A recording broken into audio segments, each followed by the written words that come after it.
All right, we are going way back in time for this one. Thousands of years back to the Aegean. This is a world of myth, heroes, and just monumental achievement. In this explainer, we're going to uncover the secrets of the Bronze Age and the incredible structures they left behind. We're talking structures so massive they sparked legends of giants. You know, the ancient Greeks who came after them? They certainly thought so.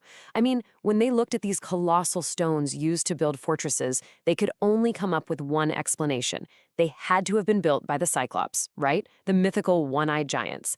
But what's the real story here? Okay, so to really get to the bottom of this whole mystery, we have to understand the world these builders lived in. So let's set the scene for this foundational period of history, the Aegean Bronze Age. Now, we're looking at a huge stretch of time here, nearly 2,000 years. The Aegean Bronze Age kicks off right around 3000 BC. But what's really interesting on this timeline, the thing to watch, is that major power shift around 1600 BC. That's when one civilization completely conquers another, and that's a key event we are definitely coming back to. This whole era then wraps up around 1100 BC. So let's get to the good stuff. Let's look at the most dramatic feature these people left behind. The very walls that were so enormous, they sparked those legends of giants in the first place. They're called Cyclopean walls, and, the name itself tells you everything you need to know. Later Greeks, looking at these massive, unworked boulders, just couldn't believe that mere mortals built them. So they decided it had to be the work of the mythical one-eyed giants, the Cyclopes. It's the only thing that made sense to them. These three words, they perfectly capture the whole vibe of this building style.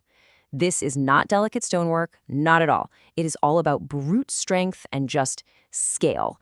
The stones are rough, barely shaped from how they were pulled from the quarry. They are absolutely massive, and they're fitted together irregularly, almost like a colossal, super complex puzzle. Okay, so if it wasn't giants, how on earth did they do it?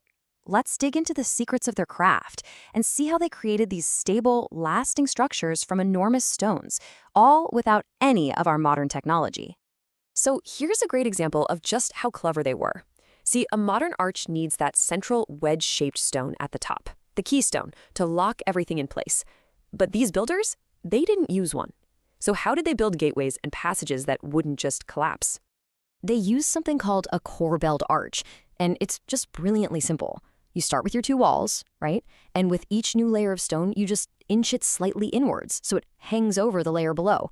You just keep doing this on both sides until, voila, they finally meet at the top. The weight of the stones themselves is what creates a stable, strong opening. No keystone needed. This was a huge technological leap for them, letting them build bigger and stronger than ever before. And their genius wasn't just for fortress walls. They were also really smart about designing practical living spaces. A typical home was a single-story place called a megron. It had this really simple, functional layout. You'd walk in through a porch or portico into a big central room with a fireplace, and that would lead to a smaller, private room called the thalamus. And the whole roof was held up by simple columns, a super efficient and, honestly, pretty elegant design. And they even had a distinctive flair for design. If you look at the very top of their columns, what's called the capital, you'll see this unique style. It has a simple square slab on top, that's the abacus, and it sits right on this round, kind of cushion-like piece called an echinus. It's an iconic look you see all over the region from that time. Okay, so we've seen the what and the how, these massive walls and ingenious techniques. But who were the actual people behind them? Well, it's time to meet the two rival civilizations who really defined the Aegean Bronze Age, the Minoans and the Mycenaeans. So first up, you've got the Minoans. They were this sophisticated, seafaring culture based on the island of Crete, and they were named for the legendary king Minos. Their rivals, the Mycenaeans, a much more warlike civilization that thrived on mainland Greece. For centuries, these two were the real heavyweights of the Aegean, and you can see their entire worldview right in their architecture. The Minoans built these sprawling, open-air palaces, while the Mycenaeans built heavily fortified citadels. And, just like we saw in the timeline, around 1600 BC, these two powers clashed. Big time. The Mycenaeans from the mainland came out on top, conquering the Minoans.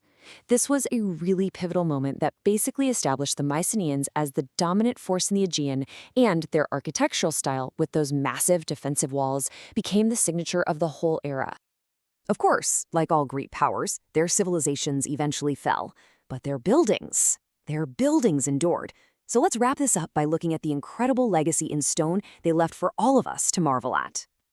So, to recap, the hallmarks of this era are really clear and pretty unforgettable. You've got the massive, awe-inspiring cyclopean walls that gave rise to all those myths. Then there are the simple but brilliant corbelled arches that solved a really complex engineering problem. And finally, the practical, elegant megaron dwellings that house their people.